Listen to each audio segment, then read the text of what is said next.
I'm going to tell you exactly what Beast Games is like and what Mr.Beast is like B.T.S. Here you go.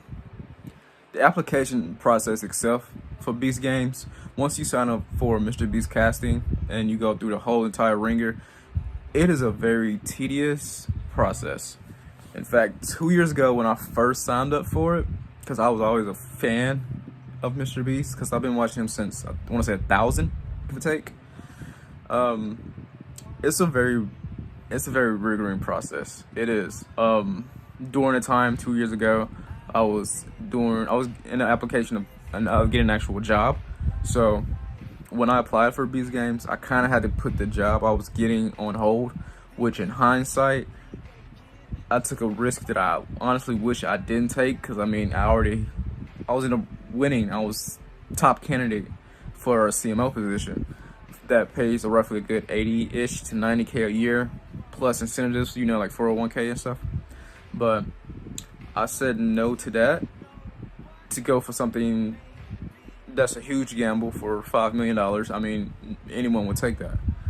But looking back, I wish I didn't waste my time with it, because the casting part itself, you don't know what's going to happen.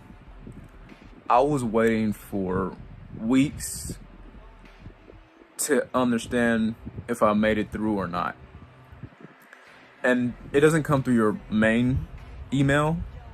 And when it doesn't come through your main, like your primary setting of your email, like all the primary stuff. No. It goes directly to your spam, which is nerve-wracking, because for spam, you don't get like notifications for it. So you're constantly checking your spam out to see, ooh, did they hit me back? Did they hit me back or not? And sadly, for people like me who was in season 1, a bunch of us got ghosted, hugely ghosted. But thankfully, they made it up to us for season 2. But I didn't make it that far in season 2, like the whole application part. Once I made it the application part, they looked into that. Then I went directly to, I want to say, the preliminaries of getting picked.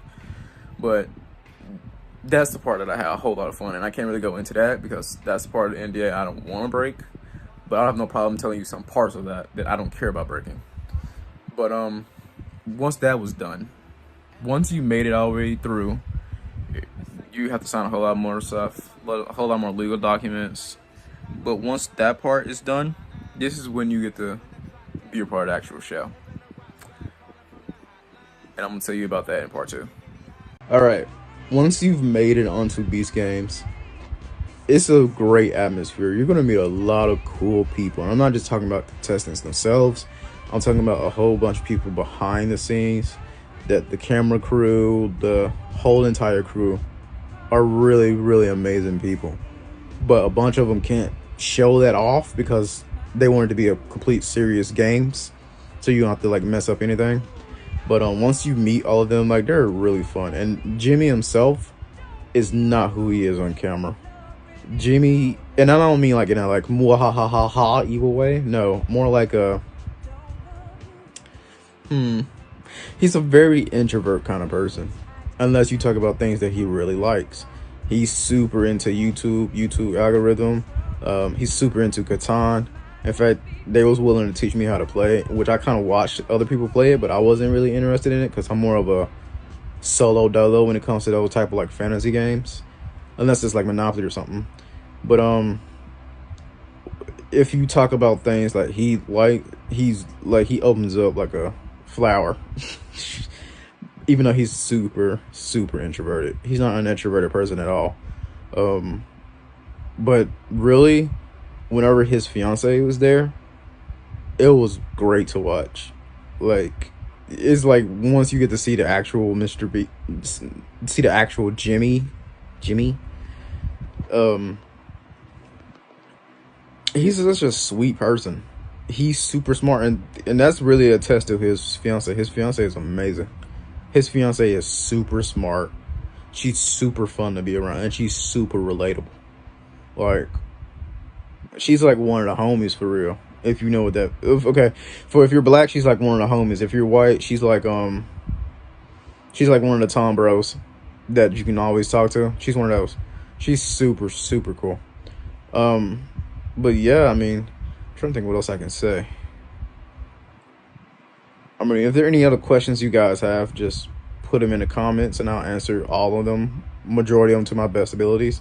I mean, none of the people are really turds. I mean, there's a few who have no problem rolling on you in a minute for $5 million, $10 million, however much amount it takes. But that's the game.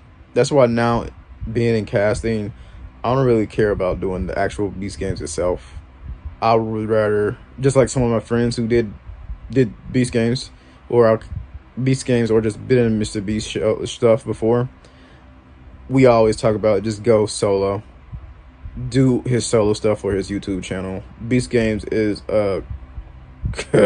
you truly actually don't want to be in it, because you don't know what's gonna happen. It's unpredictable. It's not